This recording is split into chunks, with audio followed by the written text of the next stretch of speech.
কুচকুচে চেহারা, ভয়ঙ্কর একটা রূপ নিয়ে, আকৃতি নিয়ে ইসলাম বিরোধীদের মাথার সামনে আসে, দুর্গন্ধযুক্ত চেহারার দেহ নিয়ে ধমক দিয়ে বলে, ও পাপাত্তা, ইয়া আইয়াতুহান নাফসুল খাবিসা উখরুজি ইলা গাদাবিল্লাহ, হে পাপাত্তা, আল্লাহর রাগ, ক্রোধ আর গজবের দিকে বের হয়ে আয়। মুমিনের আত্মা বলার সাথে সাথে যেমনি মুমিনের দেহ থেকে বের হয়ে জান্নাতি কাফনের ভেতরে ঢুকে, কাফেরদের আত্মাও কি এরকম তাড়াতাড়ি বেরোতে চায় নাকি? কাফেরদের আত্মা বেরোতে চায় না, ডানে দৌড়, বায়ে দৌড়, সামনে দৌড়, পেছনে দৌড়, আহা, দৌড়াদৌড়ি করে। মালাকুল মাউত এটাকে টেনে হিচড়ে, একটা জীবিত ছাগলকে জবেহ না করে, জবাই না করে, তার চামড়া উল্টার দিকে টেনে হিচড়ে বের করলে ছাগলটা যত কষ্ট পায়, এর চেয়ে কমসে কম 70 গুণ বেশি কষ্ট দিয়ে কাফের মুশরিক আর গাদ্দারদের রূহ কবজ করা হয়। আল্লাহ এই পরিস্থিতি থেকে তুমি আমাদের বাঁচাও। মুমিনদের রূহ যেমনি কবজ হয়, ওইভাবে রূহ কবজের ব্যবস্থা করে দিও। ইমানের মৃত্যু নসিব করে দিও, শাহিদি মৃত্যু নসিব করে দিও।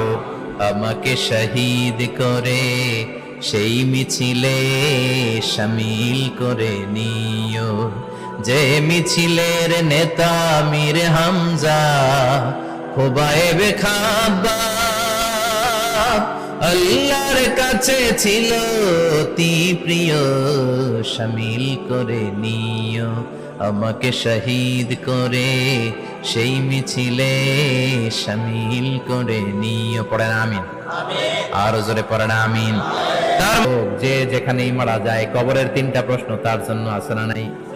ইসলাম বিরোধীদের জন্য প্রশ্ন 3টা, আপনারা যারা মুমিন তাদের জন্য 4টা, আপনাদের জন্য একটা বেশি। আলহামদুলিল্লাহ। কোন কবরে এসে প্রথম প্রশ্ন করবে, মুনকার নাকির যখন চলে আসবে, 40 কদম যখন আত্মীয় স্বজনরা লাশটাকে কবরের মধ্যে দিয়ে 40 কদম চলে যায়, তখনই ফেরেশতা চলে আসে। আহা, শেষ, সব শেষ। এসেই পরীক্ষা শুরু। মার রব্বুক, তোর রবের নাম কি? চিল্লায় বলেন, আমাদের রবের নাম কি?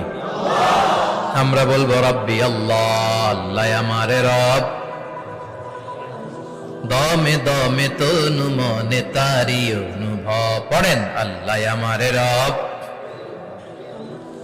তোমার দুনিয়াতে আমি যেদিকে তাকাই, অথই নিয়ামতে ডুবে আছি সবাই।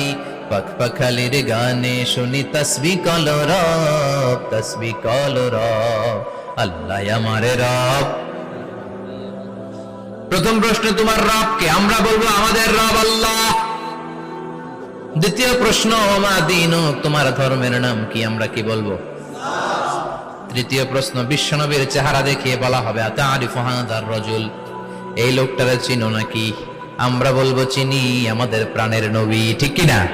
চাঁদের চেয়ে সুন্দর তুমি নবী আমার কামলিওয়ালা, দু জাহানের বাদশাহ তুমি প্যারা নবী সাল্লে আলা, চাঁদের চেয়ে সুন্দর তুমি নবী আমার কামলিওয়ালা, ঠিক কি না?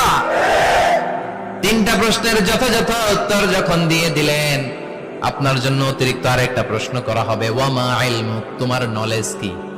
3টা প্রশ্নের উত্তর যে তুমি করতে পারলা, কিভাবে পারলা, কেমনে জানলা? নকল করে বলছো নাকি জেনে বুঝে আসছো? নকল হয় না? ফেরেশতারা বলবে নকল করছো নাকি? কেমনে জানলা? 3টা প্রশ্নের উত্তর তুমি কেমনে বললা?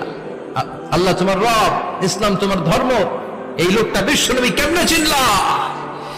আপনাকে তখন বলতে হবে, আমি কোরআন থেকে শিখেছি, আমি হাদিস থেকে শিখেছি, আমি ইসলাম জেনে বুঝে মেনেছি, আমি আন্দাজে কোথাও ঘুরি নাই। চিল্লা এখন ঠিক কিনা? আপনাকে বলতে হবে, এজন্য শিখতে হবে, প্রতিনিয়ত ইসলাম সম্পর্কে জানতে হবে, আখের গোছাতে হবে, জীবনটাকে আলোকিত করতে হবে। চিল্লায় বলেন ঠিক কিনা?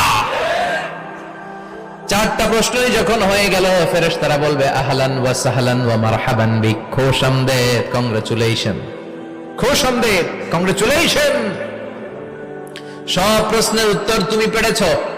ফায়ুফসাহু লাহু কবরুহু 70 যিরান, আপনার কবরটারে 70 হাত লম্বা করে দেয়া হবে। ওয়া ইফতাহু লাহু বাবুন ইলাল জান্নাহ, আপনার কবর থেকে জান্নাতের দিকে দরজা খুলে দেয়া হবে। ওয়া ইলবাসু মিন লিবাসি আহলিল জান্নাহ, জান্নাতের 2টা রেশমি কাপড়ের পোশাক এনে আপনারে পরিয়ে দেয়া হবে। আর বলা হবে নাম কানাও মিলা আরুস, ঘুমাও, sleep, you should get some sleep now.